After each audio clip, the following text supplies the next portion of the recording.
Vijayawada one టౌన్లో పంచాయత్ సెంటర్లోని ముఫాసిర్ ఖాన్లోని శుభకార్యం జరుగుతుండగా ఒక్కసారిగా సీలింగ్ ఊడిపడింది. దీంతో పలువురికి తీవ్రగాయాలయ్యాయి.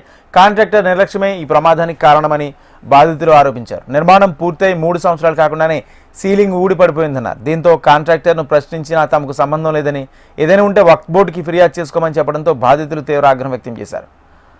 ముసాఫిర్ ఖానాలో పరిస్థితిపై మా ప్రతినిధి శ్యామ్ కుమార్ పూర్తి సమాచారం అందిస్తారు.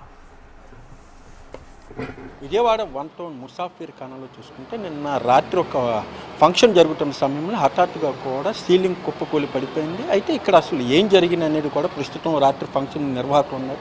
చెప్పండి, రాత్రి అసలు ఏం జరిగిందండి? రాత్రి మాది వలిమా ఫంక్షన్కి మేము ముసాఫిర్ ఖానా బుక్ చేసుకున్నామండి.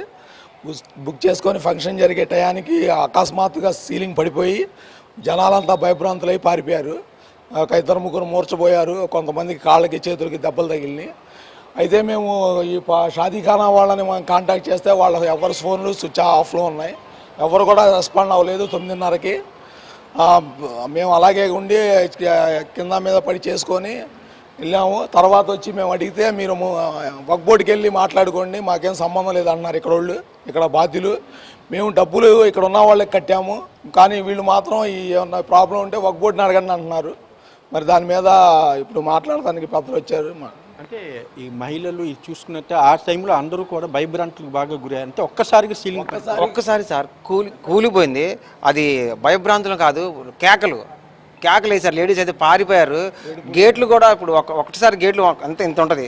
6 అడుగులు 10 అడుగులు గేట్లు ఎంతమంది వెళ్ళగలరు? ఏం జరుగుతుందో తెలియదు. ఒక స్పాట్ ఒక 10 సెకండ్లు 20 సెకండ్ల గ్యాప్లో అన్నం తినేవాళ్ళ మీద, చిన్నపిల్లల మీద ఇట్లా గీసుకుపోయిందండి. ఇట్లా గీసుకుపోయింది అంతే. పారిపోయారు పిల్లలు భయపడి. మెయింటెనెన్స్ అలా ఉందండి. మెయింటెనెన్స్ అయితే చాలా వరస్ట్ సార్. వరస్ట్ అంటే వరస్ట్. ఎందుకంటే ఇక్కడ వక్ఫ్ బోర్డుకి సంబంధం దీంట్లో సంబంధం లేదు. కాకపోతే ఏంటంటే ఇక్కడ ఎవరైతే తీసుకున్నారో వాళ్ళు మాత్రం ఛార్జీలు దబరాకింత, కేజీకింత, కుర్చీకింత, లేదంటే కరెంటు బిల్లు 50 రూపాయలు అంట. ఎక్కడైనా కమర్షియల్ అయినా 20 రూపాయలు తీసుకుంటారు, 25 రూపాయలు తీసుకుంటారు. ఇక్కడ డబల్ 50 రూపాయలు. 50 రూపాయలు ఇస్తే మీకు చేస్తాం. దానికి కూడా ముందు డబ్బులు కడితేనే కట్టించుకోవాలి. డబరాలకి ముందే కట్టించుకోవాలి. వాళ్ళకి దబరా కావాలంటే ముందే చెప్పాలి. బయట నుంచి తెచ్చుకోవడం కుదరదు. డెకరేషన్ మేము బయట నుంచి తెచ్చుకోవడం కుదరదు. డెకరేషన్ మేము బయట నుంచి తెచ్చుకోవాలంటే 42% మనం ఎక్స్ట్రా కట్టాలంట. 42% మేము డెకరేషన్ మేము చేసుకుంటాం. మీకు షాదీఖానా బుక్ చేసుకున్నాము. మేము డెకరేషన్ చేసుకోవాలంటే బయట నుంచి మేము ఎవరైనా చేసుకుంటాము. ఇప్పుడు మేము ఇప్పుడు బయట ప్రైవేట్ హాల్ పని చేసుకుంటాము. డెకరేషన్ మేము చేయించుకుంటాము. వాళ్ళు డబ్బులు ఎక్స్ట్రా అడగరు.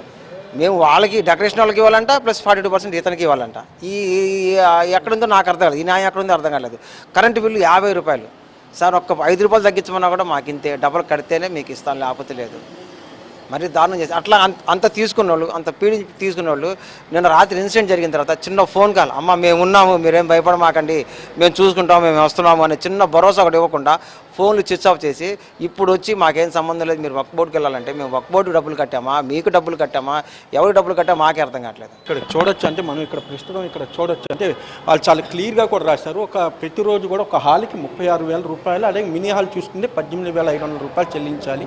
అలాగే కరెంటు హై టెన్షన్ అయిన ప్రతి యూనిట్ కూడా డబల్ యూనిట్ ఛార్జీ మేము వసూలు చేస్తామంటూ కూడా పెట్టారు.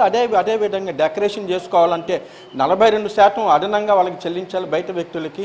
అలాగే చూసుకుంటే ఒక్కొక్క అడ్వాన్స్ లిమిట్ 7,500. సాధారణంగా ముసాఫిర్ ఖానా కానీ ఇటువంటి చూసుకున్నట్లయితే పేద ముస్లిం వర్గాలకు చాలా తక్కువ ధరలో వాళ్ళకి ఫంక్షన్లు చేసుకోవడానికి కోసం ప్రభుత్వం అనేది దీన్ని ప్రత్యేకంగా నియమించింది. అయితే ఇక్కడ చూసుకున్నట్టు పూర్తిగా కమర్షియలైజేషన్ అయిపోయినట్టు తెలుస్తుంది. ఇటీవల చూసుకుని దీనికి సంబంధించి కూడా వక్ఫ్ బోర్డు ఒక కాంట్రాక్టర్ కూడా అప్పగించింది. ప్రతి సంవత్సరానికి ఇంత చెల్లించాలంటూ కూడా ఉంది. అయితే ఆ డబ్బులు మేము పేద వర్గాలకి మేము ఖర్చు పెడతామంటూ కూడా వక్ఫ్ బోర్డు చెప్తున్నాం. ఏదైనప్పటికీ రాత్రి జరిగిన ఇన్సిడెంట్కి ఎవరు బాధ్యత వహిస్తారనేది మాత్రం బాధితులు డిమాండ్ చేస్తున్నారు.